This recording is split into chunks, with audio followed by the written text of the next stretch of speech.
in this week's episode of NDVision. Chippendale ended up coming out before Thor did. So that was my first time seeing my work, which was awesome. It's like, I don't know if I didn't really get, I got really excited. You're not really an emotional guy, though. Yeah, not really. I'm a sap. You're just like, yeah, it's cool. Like for me, I'm really partial to creature animation, and I really enjoy bringing out the performance and the likeness of a creature. You like monsters. Monsters. I like, giant gorillas punching lizards in the face, like that kind of thing. That's what I really like. Hello and welcome to this episode of NDVision. I'm joined here by Mike Hanchett, who is an animator extraordinaire and one of my closest friends. Even though he's moved away recently. Mike, how you doing, man? Doing pretty okay. Pretty okay. Pretty okay. You're only home for till tomorrow. Till tomorrow. Yeah. So where do you live? Currently live in Atlanta, technically Dunwoody, Georgia, but it's considered to be part of Atlanta. Okay. Yeah.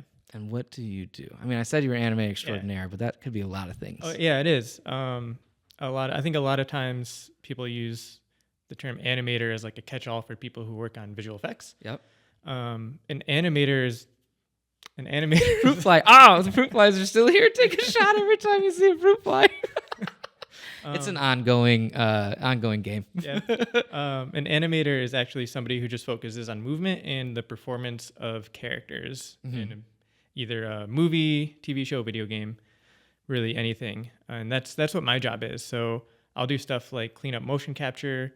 I'll do a lot of hand key animation. Right now I'm kind of working on kind of training to do like gameplay animations to get into games, that kind of thing. So that's basically what my job is in a nutshell. Just focus on the performance of characters. And I imagine people rope in graphic design with animation and everything like that too, right? Yep. If it's an animator, it's like, oh, so you must be good at graphic design and video editing and coding, and you can make, Avengers 5 all by yourself. Like I've seen your editing, just linear video editing. Yeah. My animation skills are way better. You're definitely a better animator. Yeah. It's fun watching you with the camera too. Yeah. No, you are very talented though. And how did you? So, I mean, you're from Bolivar, New York. You're from Allegheny County, which is a tiny little county in New York, and now you're working on Hollywood, legitimate Marvel Hollywood films. How did you get there from where you're at now? Yeah, it was a long process. It's a hard process. It's not an easy industry to get into. It's incredibly competitive. There could be like 1,000, 2,000 applicants just for one job. So getting into that, it can feel really like impossible at first, and it did. Right. For a long time, I thought I was just chasing a pipe dream, and it was never going to work out. But kind of going back to the beginning, I knew that I wanted to be an animator, since like middle school. Yeah, that's when I tell the story all the time. I knew I wanted to be in film since like 8th grade when Jackass came out. My buddies were stealing cameras from SIO. Yeah. At the time, I didn't know that an animator was an actual thing. I just knew that somebody at Pixar got paid to make the fish move underwater and talk. Yeah. Somebody didn't film those fish talking. It was... What movie was it? Or what show was it?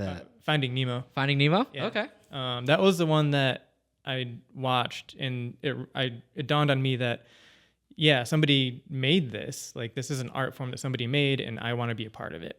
But beyond that, I didn't know what an animator was. I knew I probably had to learn to draw really well, stuff like that. But then once I got into high school, I took Mr. Petnati's class at BOCES. Mr. P. Mr. P. Yep. Still in contact with him today. He's an amazing instructor. He's just an amazing guy. He's an amazing guy. Yeah. Yeah. So I took his class, and when I went to his class, we didn't do any animation stuff, but he really encouraged me to study it on my own time. So he allowed me to download Blender, which is a free 3D program. A lot of people are using it now. It's not really used in the industry, at least yet, but I can get into that later. Yeah. But that's where I started out. It was just doing like 3D models, easy like cups and stuff in his class. And I think the first actual legitimate 3D thing I did was like the Windows 7 background screen of like the field. I remember when we switched from Windows XP to Windows 7, people were losing their minds. Yeah, I think it was that picture. That's what I was trying to do. Yeah, and it looked terrible, but I finished it. So that was the big thing. So that's where I started, and then I went to Alfred State in their digital media and animation program. Yeah, did that for 4 years, got my bachelor's, and then at the end of the 4 years, I realized I wasn't good enough. Just straight up realized, like, look, I want to work in the movies. My work isn't good enough to get there yet. So then I started doing Animation Mentor, which is this online school that's just focused on doing character animation. It's just focused on doing the performance. I didn't have to worry about, there's a whole bunch of stuff in 3D that's not animation that's a part of it. So like you got 3D modeling, texturing, rendering, lighting, rigging, compositing, and there's more on top of that. Yeah. All of that kind of comes together to get the final images you see on screen. Yep. And then my specific role is just the animation. So Animation Mentor was just focused on just the animation aspect. Did that for 2 years while doing stuff for you. Do you think, I'm going to pause you for a second. Do you think if you wanted to do animation, because I tell people all the time that when I get into film and video, I'm like, you definitely need a base knowledge. So like a trade school, which essentially an Animation Mentor is, but you don't need to go to college and get a bachelor's degree. No. It definitely helps to have at least like an associate's as far as getting jobs, but I compare media a lot like cooking, right? You have to actually do it to learn it, and having just someone tell you what to do isn't going to cut it, because you went to a 4-year school and got your bachelor's degree and you still felt like I wasn't good. You weren't good enough. And it's not putting Alfred down. It's just, they're teaching you have to do the math, the science, all that other stuff before you even can start creating anything, right? You have to take 2 years of just basic education. Yeah, so they do this. So this isn't just with Alfred. It's with a lot of different schools where they teach you a little about a lot. Yeah. So they'll teach you about modeling and texturing and rendering and animation, and then coding, and then make your own websites, and then video production, and then it's just a lot of stuff. And all of that, it's its own art form. Right. And to get good at an art form, you really just have to focus at it and get good. So that was kind of what I ran into with Alfred. What was my problem was my attention was focused on so many different stuff. Yep. I didn't have the time to get really good at one thing, which is what I needed to do to get into the industry. I think that's what's Stefan, my editor, said the same thing. Like, Stefan is a very, very good editor, but he went to school for animation, and his path is kind of crossed. I mean, he still wants to do animation, but I think just by the sounds of it, BOCES was beneficial to you.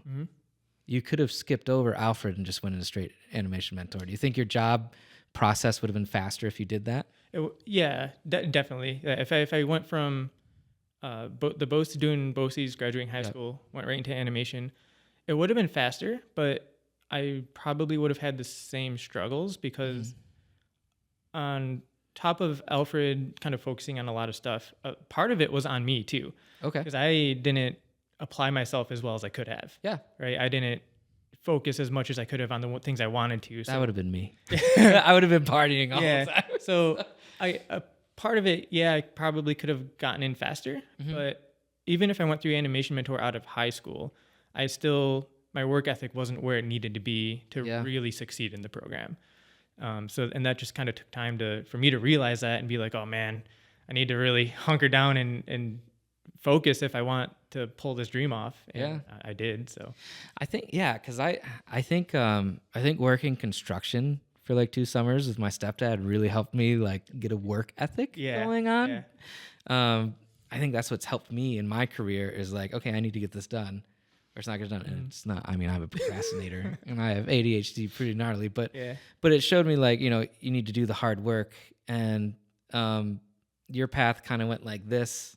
But I remember being at like Andrew's house and we watched The Conjuring, and you and Adam had just gotten done with school. And I was like, "Oh, show me your your reels," and show me yours. And it was funny because yours was like here, and other people's that were in your class was like here. So you still, I think, got something because you were above from what I saw from other kids in your class. Because there was a few of you that I knew that was in your class. So.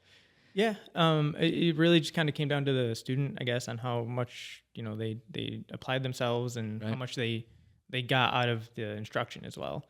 And I got some stuff out of Alfred. There was definitely some nuggets I learned. It was a good baseline for me to build off of. Yeah, and then really kind of hone in my skills from there. And then I started. You were pushing into. After I saw your reel.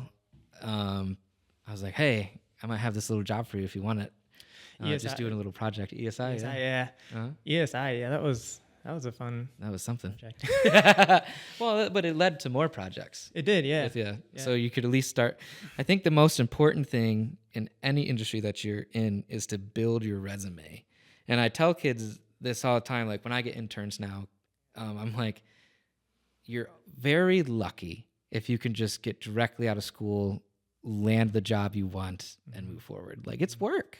And I don't think a lot of people nowadays, these younger kids, understand that because they're seeing TikTok and they're seeing people just blow up on TikTok instantaneously. Yeah.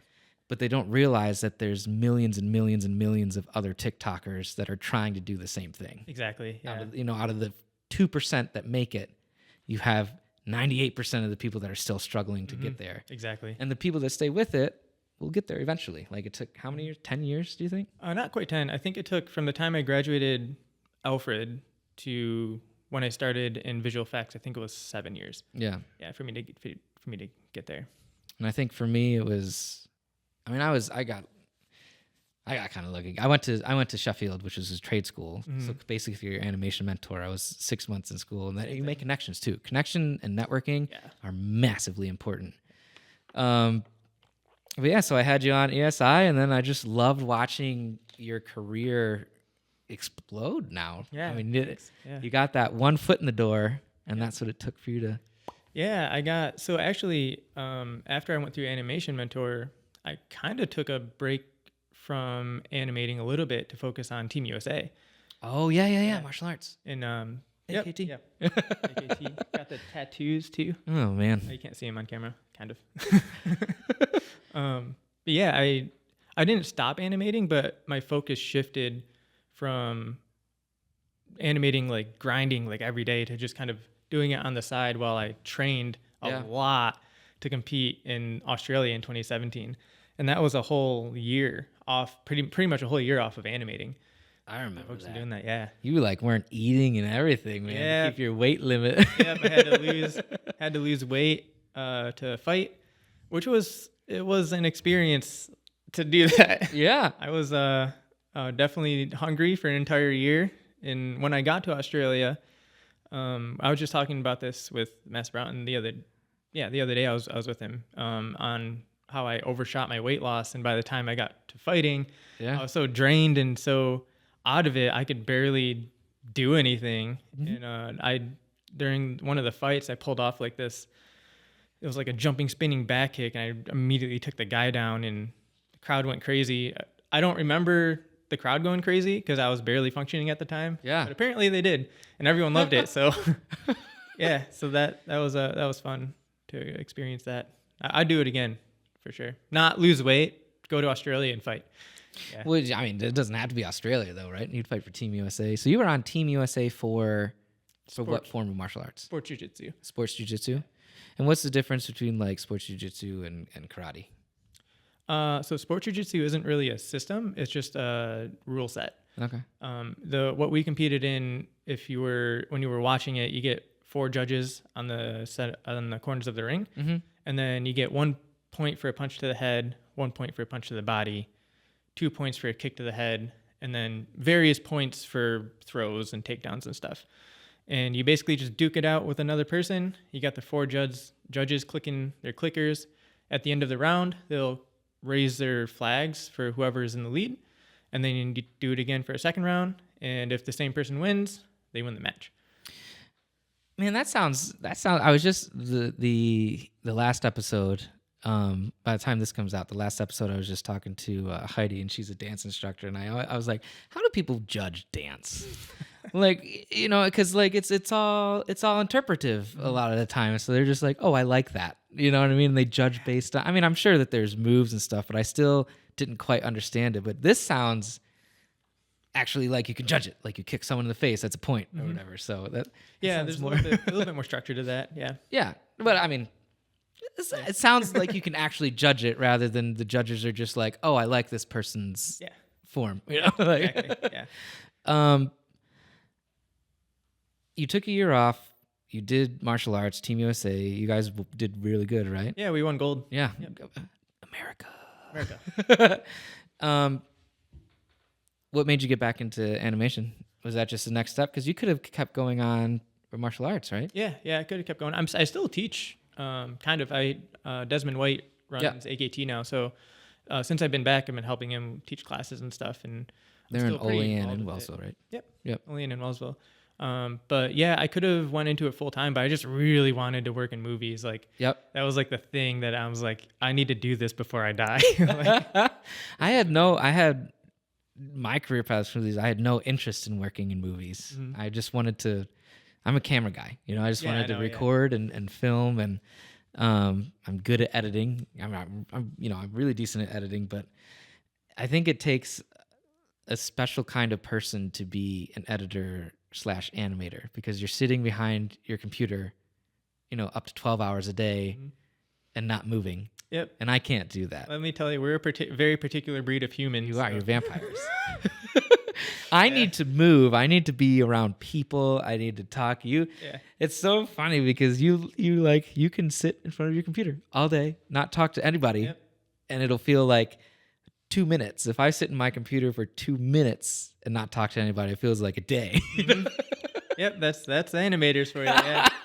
There's a saying that animators are really shy actors. Yeah. Because we're coming up with the performance of what you see, but you see it through the lens of the character. You don't see us doing it. Yeah.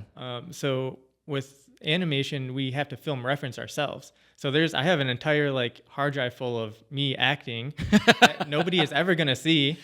When you pass away, I'm gonna find it years and years down the road. Yeah. I'm just kidding. I'm probably gonna die before you. That performance. You're a little bit healthier than I am. Yeah. But that performance comes out in the character. Yeah. So that's what I like to see. And when I'm animating and I see the final product, I'm just like, yes, this is a great feeling to see the final thing on screen.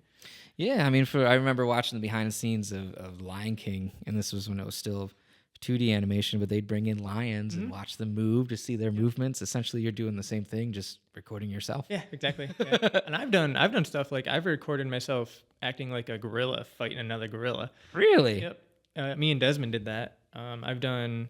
You've had me do a couple for you. Yep, I think you've done a couple for me. Yeah. On Chippendale, I filmed a bunch of reference for that too. Yeah. So what you mentioned? What movies have you worked on that you can talk about? I know some stuff you can't talk about. The ones that I can are Chippendale Rescue Rangers, which is on Disney Plus. Thor Love and Thunder, Black Panther Wakanda Forever, Dungeons and Dragons, and the rest are not out yet. There's I think 4 more that are not out yet. Can we play your reel? Yeah. Let's play your reel real quick. Sure.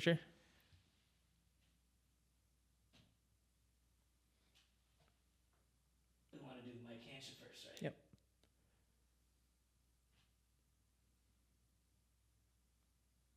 Before I play this, just let me know how hard it is to produce this podcast by myself. I wish I had an engineer behind the scenes that could do it. Yeah. I'll get there one day.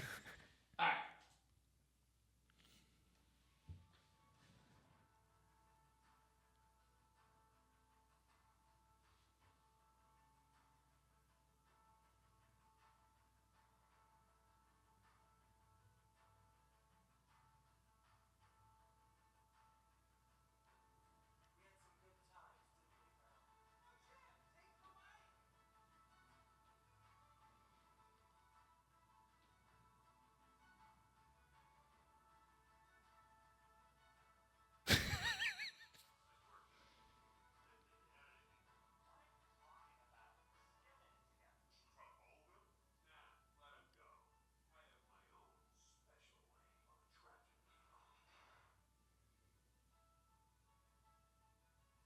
I remember you working on this. Mm-hmm.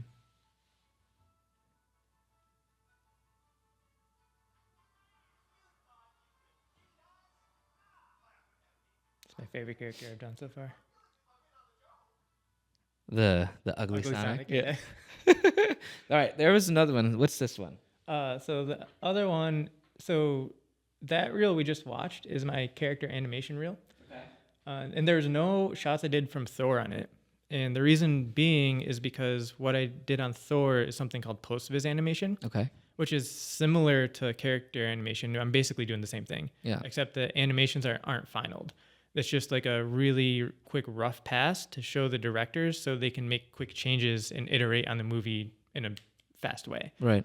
So that's what I did. Foxy's kind of. Yeah, you can kind of think of it as I was making the blueprints to send to the VFX artists later down in the pipeline. Okay. So that's what I did on Thor, and I don't have any of those shots like edited together, but this sequence that you're about to show is the one that I worked on. Okay. Yeah.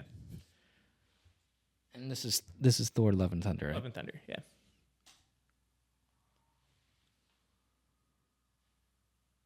I'll point out like the specific stuff that I did. Well, kind of. This is like the final versions, but I did like you can think of the layout of the shadows. I kind of did on this one. Okay. Then same thing with this, which you can't really see on this one. So the shadows of the chairs and stuff? Yep. Those shadow dudes, I kind of did the layout for. Oh.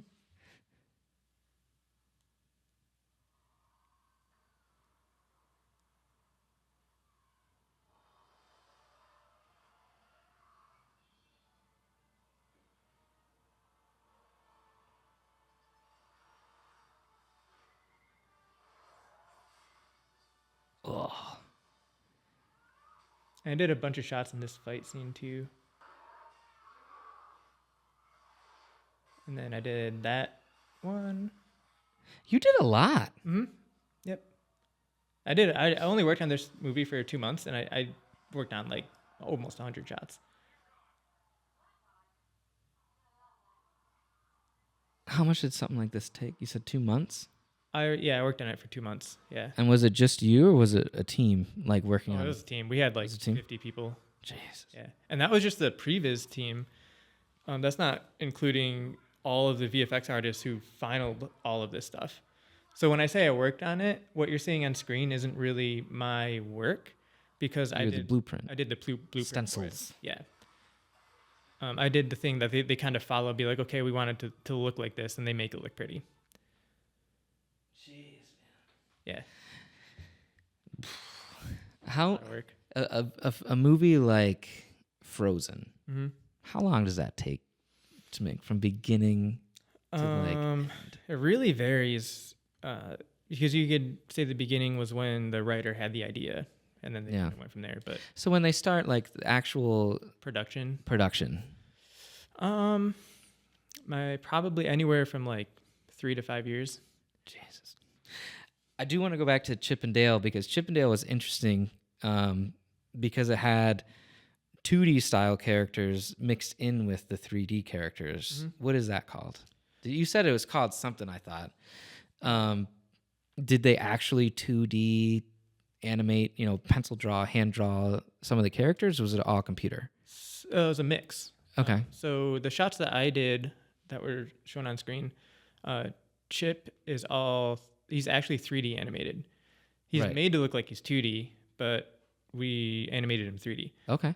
All of the background characters that you see that are 2D, if anybody sees the movie, any of the 2D background characters were hand animated. Okay. And we had a whole 2D team doing that, and they were rock stars. They were awesome. Wow. Yeah. But yeah, Chip and Dale was fun. It was a lot of work. We did quite a bit of overtime on it, but it was a fun movie to be part of. Now, have you been invited to any of the premieres? On Thor. You did? You were invited to Thor? Yeah. Did you go? No. Why? It was a conflict with the work I was doing at the time. You could have met Chris Hemsworth. I don't think it was a cast and crew screening that I was invited to. So do they standardly do two different screenings? I'm not sure. Oh. I know that I got the invite to go to the one for Thor Love and Thunder, which is super cool. Yeah. But yeah, I ended up not. It was in California, and at the time I was working remotely from here. I think on Black Panther at the time. Oh yeah, that's when you were in the. I think you were in Olean, working from home. Yep. Because I remember now you talking about it, and I was like, take me with you. Yeah. It's like, I'll buy it. I'll buy the ticket. Let's go. I wish I could have gone. I know a lot of my team I saw there who worked on Thor. They were there, and my supervisor reached out to me and was like, "Hey, congrats on the movie and getting your name on there." And I was like, "Hey, congrats too." Yeah. So your name is actually in the credits of Thor. Mm-hmm. I need to watch that movie tonight. I'm gonna watch it tonight. Okay. I Cool. promise I'll watch it tonight. Yeah. It's And I my will name's message in you. a list. I'll freeze it, and I'll take a photo, and I'll highlight your name. Yeah, it's in a list of like hundreds of other artists, thousands. There's a lot of people work on these things. So they have the key animator. Mm-hmm. Is the key animator in charge of all the production companies? Because it's multiple production companies too, animation companies that work on films sometimes as well, right? Mm-hmm. Yeah, most of the time. Yeah, it's usually multiple studios working on it. I think on They have to. Right? Yeah, I think on Chippendale, MPC was the only one who worked on it, but I might be wrong on that. I'm like 90% sure we were the only ones doing it. But most of the time, like on Marvel movies, you got 4 or 5 different studios working on them at once. That's wild. Yeah. People don't understand that, I don't think. They just think, oh, Disney did this. Yeah. You know? Yeah. They think that, like, oh, Disney made the movie, and it's like, well, they funded the movie. Yeah. But the people making it work for all these different studios. I think the most interesting thing is you have all these different animation studios or just video studios working on projects, and it all comes together on a good movie cohesively. Like you would think that it's just one studio, the same person, the same people working on it, but it's multiple. Yeah, and that comes down to a lot of planning. Yeah, a lot of coordination, and a lot of best way to explain it. Basically, like you have the client, which would be like Disney or whoever, and then they have their own VFX supervisor, CG supervisor, who's underneath the director, and basically all the work from all these studios kind of funnel through him, and they make the final decisions. So if I'd hate to be that person. Yeah, no, it's I would hate to be that person. Yeah, especially on like a big, like, Black Panther 2. Yeah, there's a lot of coordination on that one. We were watching the behind the scenes of Frozen 2, and like the lady that was in charge of all of Disney's animations had to keep track of everything. Mm-hmm. Like that's more responsibility than the president. I feel like just keep track of all these projects and making sure everything is flowing cohesively and having their hand in everything. Yeah. I would not want her job. Yeah. At all. Yeah. For animated movies like Frozen, they have I know that they'll have a character artist who's just in charge of making sure that character moves like that character. They act like that character. And that's just their job. It's just the one character. And in one scene, too. Throughout the whole movie. Really? Yeah. Like I don't know their specific like title, but I do know that they have animators who their job is to oversee how Elsa acts and moves and to make sure that the rest of the team is adhering to those standards. And they have a character sheet that has like a thing where they'll have their facial expressions on it, their hand poses, specific poses that only Elsa would do, as opposed to Elsa's sister. I can't remember. Anna. Thank you. That's fine. We've watched it many times. Yeah. Yeah. So they'll have it all mapped out on what the animators can and can't do. Yeah. And then they'll generally have the timing that they want them to hit for specific acting beats too. Okay. So the animators just have to go in and make sure they hit that stuff. And they started, I think I could be very wrong, but I think it got popular with Aladdin with Robin Williams. Do they so Chip and Dale? Did you animate Chip and Dale to Andy Samberg, like their movements and everything, their mannerisms and all that? So on Chip and Dale, we used Andy Samberg's and what's his name? The other guy. We used their voice performance to come up with the performance of the characters. Filming reference, like I mentioned earlier. Yeah. And sometimes we would use, because a client sent Now, did they have a? Sorry to interrupt. Did they have a camera like in the vocal booth when they were recording? Because they record the script before the animation starts, right? Yes. Yeah. Or else we wouldn't have anything to animate to. Right. It'd be really hard the other way. But yeah, so they sent us that, and sometimes we would look at that and be like, okay, he's kind of hitting this beat on this, emphasis. The way he worded it. So we would take that into consideration. But most of the performances on Chippendale came from the animators just filming reference. John Mulaney. Yep. Yeah. Just filming the reference, and then the animation director approving the reference, and then we would it's called blocking. Yep.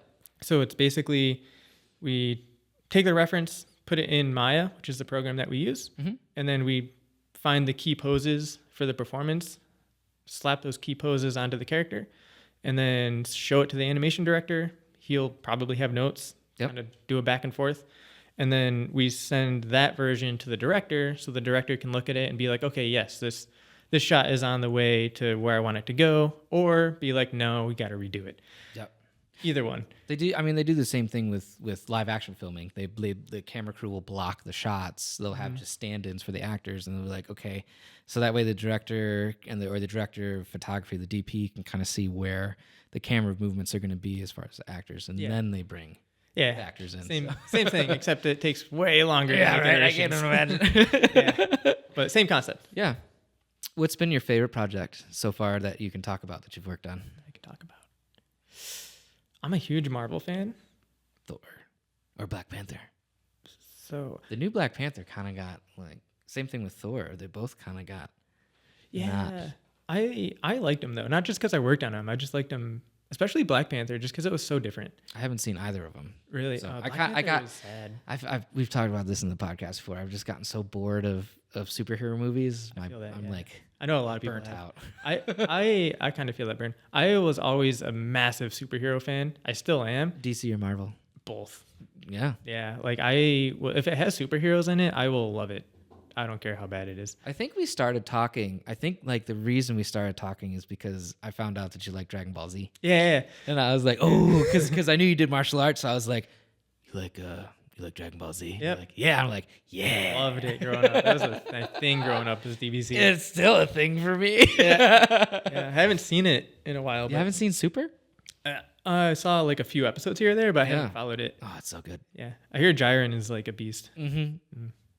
Super beast. He gives Goku a run for his money. He does. Everybody always gives Goku a run for the money, but he always wins. This one, well, I don't think he didn't win this time. Was it a tie? Huh? I'm not going to give it away, but I will say that Goku actually didn't win. And it's not like it doesn't really have to do too much with the plot. So you'll just watch it. Yeah, when you get time. When you get time. So for people who might want to get into animation, just circling back around here, what's it like working in the industry? Like as far as the ebb and the flow of projects and stuff? It's it can be challenging. Okay. For sure. Definitely Fruit fly. Yeah, fruit fly. Definitely have that in your head that if you're choosing to be in the animation industry, VFX industry, it's not easy. There's a lot of cogs turning at once, a lot of turnover, a lot of shots going back to the director, coming back to you, revising. Or just getting trashed. Yeah. Whole sequences can get turned over or changed even after they've already been done. That happens a lot. So it's kind of challenging, and there's a lot of overtime because you got to hit deadlines, and you got to make sure that the work is looking good because you want to do your best that you can. So just keep that in mind. It is very challenging, but it's also incredibly rewarding. Yeah. It's I don't think there's a better feeling than to see your work finished on a big screen or small screen that that millions of people are watching and liking. No feeling beats that in the world, I think. How emotional did you get when you saw what was your first like major project? The first one I saw was Chippendale, but I worked on Thor before Chippendale. Okay. So just kind of the way things are released. Yeah. My first project I worked on was Thor, but after my contract was up with the Third Floor, which is where I worked on that. Montreal, right? Nope, that was remote. Okay. Yeah. And then I moved to Montreal to work for MPC, and that's where I worked on Chippendale. And then Chippendale ended up coming out before Thor did. So that was my first time seeing my work, which was awesome. It's like, I don't know if I didn't really get I got really excited. You're not really an emotional guy. Yeah, not really. I'm a sap. You're just like, yeah, it's cool. I got really excited. Although I do think I did cry when the recruiter from the third floor reached out to me. All right, so I'm gonna back up a second. Sure. So my break into the industry was after. I actually didn't mention this. Was after I returned from Australia. I did it was kind of like a private mentorship with an animator who's worked on some of the big studios that I've now worked at, and he's the one who kind of helped me take my work to the next level. And the demo reel that I kind of did after that mentorship is the one that pretty much got me every job I've gotten since. So basically what ended up happening was I finished that reel, put it up on LinkedIn. And a long time ago, I applied at the third floor. It was like way before I was ready. Yep. So I was already in their system. But this was like, 2021 is when I got in the industry. I think I applied to the third floor in like 2019 or something. Okay. Like a long time ago. Yeah. And I'm put my reel on LinkedIn, and then out of nowhere, just one of the recruiters reached out and he was like, "Hey, saw your work on LinkedIn. Do you want to help us finish a Marvel movie?" Yeah. I mean, no, I don't need that in my life. Yeah, that's pretty much how it went. And I'm like, yeah, I want to help. Right? I'm not going to say no. And he's like, all right, great. I'm going to send your stuff to the supervisor. And if he likes it, I'll get back to you. And he got back to me in like 2 hours. Wow. He's like, all right, you're all set. Do you want to have this gig? And I'm like, yeah, hold on. When do I start? And this was on a Wednesday. He's like, you start on Monday. And I'm like, okay, I need to call my current work because I was teaching at AKT at the time. Yep. And I need to be like, let me see if I can actually do this. So I called Desmond, he was the manager, and told Desmond, I was like, hey, I got this studio wanting me to work on a Marvel movie. They need me to start Monday. Can I do it? And without even thinking, Desmond was like, yes, like we'll figure it out. Yeah. So that was really great of Desmond and Master Broughton, because he was the owner at the time too, for them to just no question, not even a hesitation of being like, yeah, why are you asking us? Just like do it. That was the same thing with when I got that Geico commercial. That was my first big project. I was a PA in a Geico commercial, and when I asked my stepdad, I was like, I was working construction, Shearstone, laying brick, and I was like, hey, I have to go down to Maryland. Can I do this? He's like, why are you still here? Yeah, that was pretty much what Desmond and Master Broughton said. Right. And I was like, all right, cool. So then I went back to the recruiter and told him like, yeah, I'm in. I signed the papers and I started Monday. And like when I sent the papers in and he gave me the final check on it, that's when I did cry at that point. Yeah. Yeah. And it was really funny because Marvel was a huge inspiration to why I wanted to get into the industry, and they were the first thing I did. Yeah. Yeah. So let me see how you've made it. Oh, you're doing exactly what you wanted to do when you were a child. Yeah. What's like I mean, I'm sure it's Marvel or DC now, but what's like the holy grail of animation? I think it's really up to the person. Yeah. Like for me, I'm really partial to creature animation, and I really enjoy bringing out the performance and the likeness of a creature. You like monsters. I like, giant gorillas punching lizards in the face, like that kind of thing. That's what I really like. I know there's other animators who really like the Pixar aspect, where it's really focused on the performance of the characters. Other people really like stop motion or motion capture, kind of that kind of thing. But I'm partial to the creature animation aspect. How badass would it have been to be able to work on like Pacific Rim and like animate a kaiju or the freaking robots? That could be a possibility. Still. Oh, they could be Pacific Rim. Wait, blink twice. Is that a project coming down the line? I don't know. Darn it. I have no idea. One thing that I really want to know if you work on is Avatar, the Netflix live action. Oh, that looks good. Like the Last Airbender one. Mm-hmm. I don't have a thing for you. No, nothing. You didn't work on it. I can't say. I need an exclusive for this podcast, Mike. I'm just kidding. I don't need that. Yeah. I don't want you to get in trouble. Yeah. I say I think there's 3 or 4 projects I've worked on that come out in the future at some point in time. One of them is insanely exciting. It's probably like my dream project for sure. And you've done it. Yeah. And you can't talk about it Can't yet. talk. Can't say anything. Can you say if a trailer is dropped yet? No. Can you say when it's coming out? No. Can you say who the actors are? No. Okay. I can say there's characters, they do stuff, there's things happening. Can you say if it's live action? No. Okay. But Do they have a chip on you? Like, are they like, oh man, they like implanted a microchip inside you to listen to when you're. Man, that'd be pretty intense. Hope not. So seriously though, what would be, aside from the obviously like firing, what are like some of the repercussions if because there's leaked footage a lot, with a lot of things. Like, what are the repercussions of that? For us, career ending. Yeah. Like we just you get blacklisted, I imagine. Yeah, pretty much. If one of us spills the beans. I mean, I think it's happened before. I'm pretty sure. Well, that's what I mean. Like, I know it's happened because stuff gets leaked. Yeah, there was all a the time. famous case with. Sometimes it's the studios that do the leaking nonchalantly. Yeah, in that case, it's usually someone within it. Yeah. Who did something dumb. Like there was a case with a big VFX studio, and you can Google this. It was a long time ago. It was 2015 or 16. But I remember reading. Why is 2015 a long time ago? It's almost 10 years ago. Oh my god.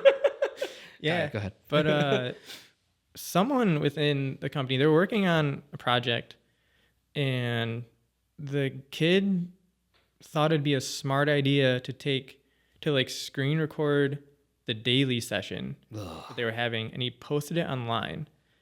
Or he put it on his demo reel or something. And then, according to him, in the court case, because it ended up being a court case, he took the screen recording, showed his friend, and then his friend accidentally posted it online without him telling. Yeah. That's what he said. But, he got into a lot of trouble for it. He had to pay a massive amount of fines, and I think the company was initially wanting jail time, but the judge didn't go that far. But I know the kid ended up paying a bunch of fines, and I don't know what happened after that. But do you have to sign NDAs, or does the production company sign a blanket NDA? No, we have to sign NDAs. So each individual animator has to sign an NDA. Mm-hmm. Yeah. I mean, I sign a lot of NDAs when I work. Some of the coolest stuff I've ever done. I can talk about it, I can talk about the shot, but I can never show people.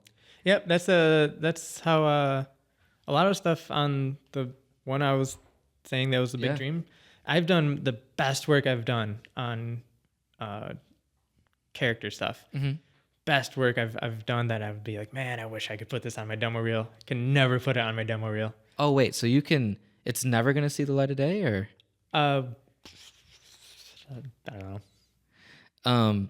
So the stuff that I do, and I'm not asking that to try to pull out information. I just mean if it does come out, will you, if whatever it is does come out, can you put it on your demo reel then? Yeah. Okay. Generally speaking, I know there's some clients say no. Yep. Which is kind of weird, but it kind of goes through them. For me, one of the coolest drone shots I've ever done. I was in this facility, this industrial facility. I can't say what it was or what they do, but I can say that there was a square, a 2x2 foot square, and it was 4 stories up. I flew my drone up each level, so the shot was like, boof, boof, boof, boof. And it wasn't a lot of times in movies they'll have, just the 4 things here. It's a wall, and they bring the camera up, no big deal. I literally flew my drone through this 2x2 foot square, 4 levels high, and I could never show it.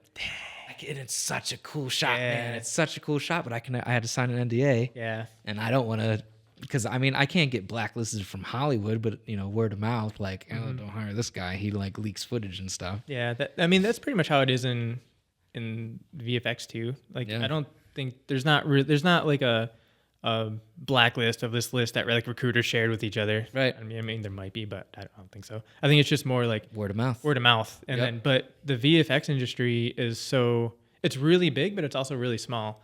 I guess you can think of it like, how small town gossip spreads like wildfire across the entire town. Small town gossip doesn't spread. What are you talking about? Yeah, but it's like that. And a lot of artists work at multiple studios. Like I've worked at 5 so far, and that's just kind of how it is for a lot of artists because they just jump between project to project to project. Right. And they'll eventually come across and be like, oh yeah, I worked with this guy and he kind of did this thing, or he wasn't really good to work with, and that's kind of how that spreads. Yeah. So that's more probably what would happen. Yeah, I mean, because you got to think about the animation industry as a small town. Everybody's talking to everybody. Everyone knows everyone. So as soon as something happens, it's spread. Yep, exactly. And that's the same thing with a small town, like with what I do. I just got done this past weekend filming this amazing dance video, which is going to be awesome. And so she's in a situation where she can't show it. She can't premiere it at all because she's going to enter it into film festivals. So they want the premiere, right? The film festival wants the premiere. And if she premieres it anywhere and they catch word of that, they'll drop her from the festival. Yeah. You know what I mean? So like, even though it's a small town and it's a small town dance video, as soon as she enters it into those, she can't show anybody. I can't show anybody. Like, that's until it runs. I just show her. Circuit, yep. Right? Yeah. Do you show Michelle anything? No. Man, not even. Wow. No, I'm pretty secretive about that. I'm not messing up. This is what I've been wanting to do my entire life. I'm not going to. Yeah, you don't want to mess it up. Yeah. You don't want to mess it up. Yeah. Nicole's my first line of defense, though. Oh yeah. I show her things. I mean, I'm not doing Marvel films though. Yeah. Yeah. It's good. It's good though because Nicole is like she's not in the industry. I mean, she's a math professor, as you know, but she's looking at it as strictly a viewer, which I think is sometimes more beneficial than having someone who knows what they're looking for watch it because she's like just blunt, like that was kind of boring. Yeah, That's fair. That's fair. Yeah. So it's I think for me it's like super beneficial. And again, I'm not doing Hollywood Marvel films, Yeah. But I mean, I don't show her the NDA stuff. I'll probably show her the edits to the dance video.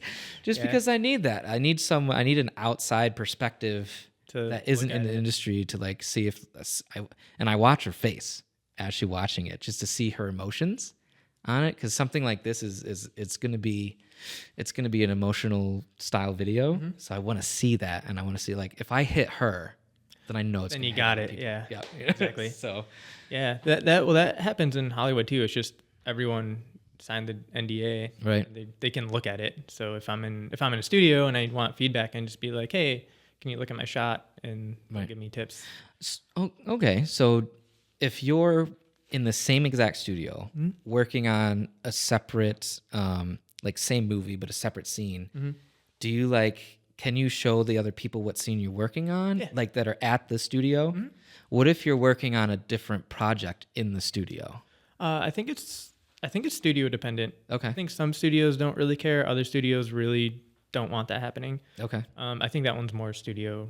Depends on where I'm at. Like if you were working on, I'm just using what you've already done. If you were working on Black Panther and like a whole nother side of the studio, like in a different office, was working on Thor Love and Thunder, could they like cross-pollinate there? Or? Yeah, that happens. That does happen. But like I said, I think it's more up to the studio on how they want to go about doing that. Some don't really care. Others have really strict. Like I can't, if I'm working on Black Panther, I couldn't go into the files of like Thor and see what's going on with Thor. Okay, you can only like go in and see what they show you. Yeah, that's cool. And then but also, like I'm aware of what the studio has coming down the pipeline because they have that where we can see it. So in that regard, I can kind of look and be like, oh, hey, this kind of looks cool to work on, and ask and be like, hey, when I'm done with this project, can I scoot over to this one? And sometimes they'll oblige. Really? Other times they'll be like, well, we kind of need you on this other project instead. That was going to be my next question. I was going to ask if you could pick and choose what you worked on, or do they assign you? Yeah, it's more or less they assign you, but Okay. if they want people excited about the project, Right. So if I show, if I know that they're working on this super cool creature heavy thing, and I know I'm like, oh man, that's right up my alley. I know I can do good work on it. In that case, I can be like, hey, is there any chance I could be a part of this show? Right. Most of the time they'll be like, yeah, we can see what we can do, but it's really up to, do they already have that show staffed, or do they need me somewhere else, or, something like that. But a lot of times they're pretty open to having artists having their input on what they want to work on. Okay. Yeah. But yeah, it's not really up to me. So a project that's coming down the pipeline, like you said, that you really want to work on, you can be like, you can rally and lobby for yourself to work on it. Yeah, I can just be like, look, I just one shot. Here's the deal, man. What's your favorite food? I'll take you to dinner. I'll wine and dine you. Yeah. There's that happened a lot. There's a lot of cool stuff that I was like, oh man, just need to be on there. What's the ratio for animators, like male to female, or man, can we even talk about that nowadays? Do we have to say that? What's the ratio? Long hair, short hair. It's diverse. Is it's it? Very diverse? Yeah. Okay. A lot of people from all walks of life, because there's people from around the world that move to Montreal or Atlanta to work at these places. Are those the main hubs, Montreal and Atlanta, for animation? I know that Atlanta's kind of becoming Hollywood almost now. Yeah. A lot of films are shot in Atlanta now. Yeah, Atlanta's definitely growing. I think at the moment the main areas, at least in the North America region, are Montreal, Vancouver, and LA. Okay. I think those are probably the hotbeds. But So Canada, man. oh yeah, Canada's huge. Dang. And is that for like tax purposes, or I think so. is it? Makes sense. I don't really. You don't know. I don't really know. I'm just The assuming. assumption. Yeah, I think so. That would make sense. That's why like a lot of actors are moving to Puerto Rico and stuff because of Taxes. Yeah. Yeah. Yeah. So those are the main hubs. Atlanta is growing Yeah. for sure. I actually didn't know I was going to go to Atlanta until I interviewed with Spin. Okay. Yeah. Fun fact: I went to Atlanta for a trade show or summer travel show, and I forgot to tell Mike, and I called him the day we were driving down. I'm like, hey, by the way, I'm gonna be in Atlanta. Yeah. Can you meet up? And you're like, yeah. You were already in Atlanta. You were in I was like 2 hours away. when I pretty called. close. Yeah. But I was like, oh, remind me. I told Nicole, because Nicole went with me. I was like, remind me to tell Mike. And Nicole's memory is way worse than mine. I mean, you did remember. I did. I called you. We met 2 up. hours after. You drove us to. Oh, I don't know if I told you this. So you drove us to the airport, right? Because we met up the day that we were going to fly out. Because we drove down, but we flew back out. You actually dropped us off, and probably Michelle off as well, in the international airport. But it was way better because we could still get in. Okay. So, pro tip, if you're flying out of Atlanta, go to the international terminal because they still accept domestic, and it's a lot shorter because Atlanta is the busiest airport in the nation. Yeah. So if you go to we were in and to our gate within like a half hour. And then there was mass crowds and lines at the domestic terminal. So I was like, oh, wow. I was like, oh, crap, Mike messed up. But the lady is like, oh, you don't need to go. You can go in here. I'm like, oh, okay. So yeah, that happened. Did Michelle tell you that? Not only told me it, we experienced it firsthand. Oh. Because the last time she came to visit me, she flew in and I went to pick her up. So if you type in the address for Atlanta Airport, it only comes up the international one. Huh.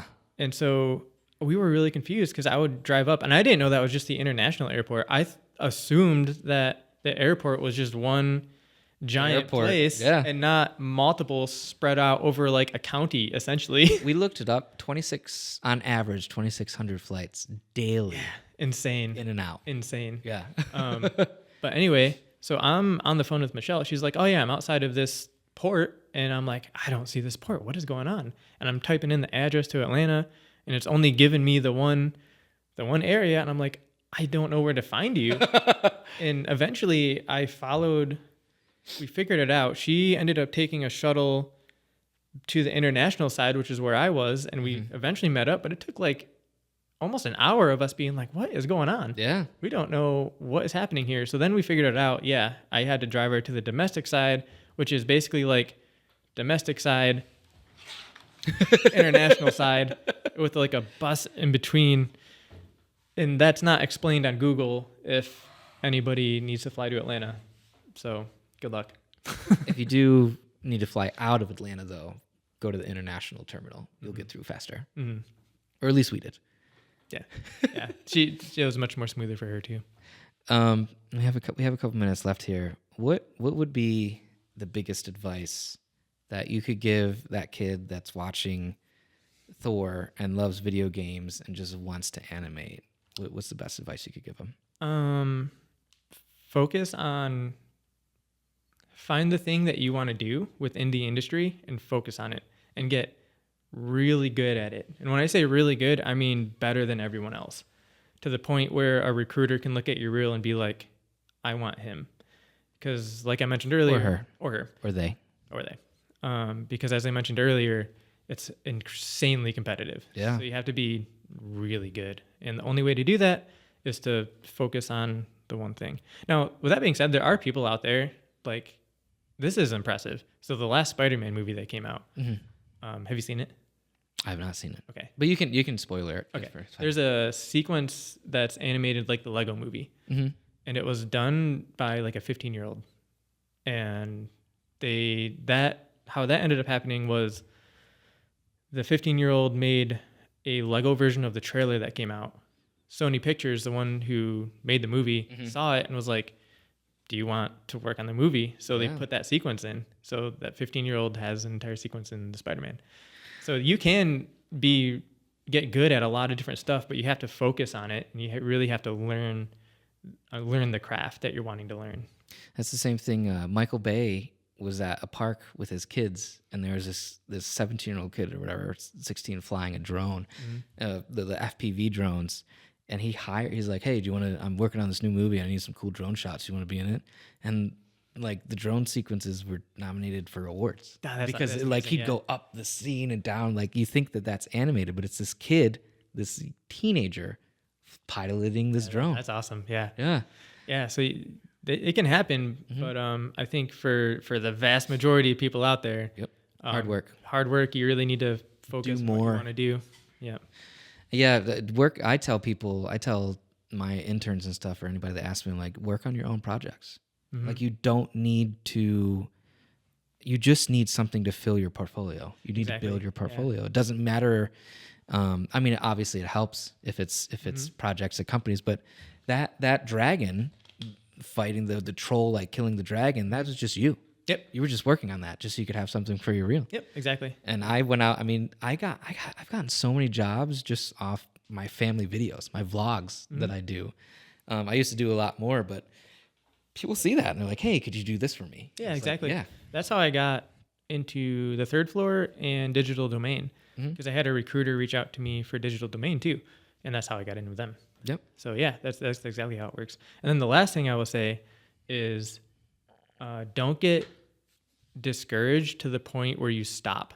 Yeah. A lot of people do, and some people they're like, okay, this isn't for me, which is fine. But if it's really like something you feel, you have a fire for, don't let a rejection or a failed project get you down to the point where you don't want to do it anymore. Yeah. Because then you're just not going to, and you really have to develop that tough skin, because even when you get into the industry, it's happened to me a bunch where I work on a shot like that polar bear shot. Yeah. Of the polar bear climbing the statue. That one took forever. And I think that shot turned out amazing, but that went through like 4 or 5 different revisions. Yeah. And with that shot, the director, he was just never happy. It was just like, no. And here it's like working a lot on something and you're like, this is amazing. Just to have someone else be like, it sucks. It's really disheartening. So you have to build up that tough skin to deal with that and just keep kind of pushing forward to get past that. That's also a massive thing is you have to, like you're saying, you have to take criticism. You have to take criticism and you have to realize that the criticism, they aren't criticizing you. They're not criticizing your work. Sometimes they are. But more often than not, they have a vision, right? This isn't your project. This is your producer's project. Yeah. If you want to work on your project and be in charge of it, you have to do it yourself. But this is when I'm working for clients, like Josiah, Josiah and I have talked about this completely fine. He owns New York's Best Experiences. I travel all around doing tourism shots for him. We don't see eye to eye all the time. Like we have a very good work rapport, but there's times where I'm like, I disagree with you, but I still do what he wants because at the end of the day, he's paying me for this project. Yep. And you know, sometimes if I'm really passionate about something that I don't agree with, I'll be like, I'll do it. I'll just do it myself. I'll be like, hey, look at this. And sometimes he's like, oh, okay. Yeah. But then, you know, sometimes it's like, nah, I like it this way better. And even though I think that it doesn't look as good, as long as he's happy, that's my job, is to make the client happy. Yeah, exactly. That's the same exact way it is in animation. Yep. To get in the head that you're not working on your own thing, you're working on somebody else's vision. And your job is to make their vision come to life. And I think people that understand that kind of make it a little farther than people who... I mean, it's still upsetting. It is, You know, you hold it in and you wait till the end of the day and you go, you know, scream in your vehicle, but exactly. You know, you smile and do what they want, and then you know you make it. Yep. Yeah, and I think that's equally important is developing that tough skin and not getting. You can get upset, just don't show it and immediately.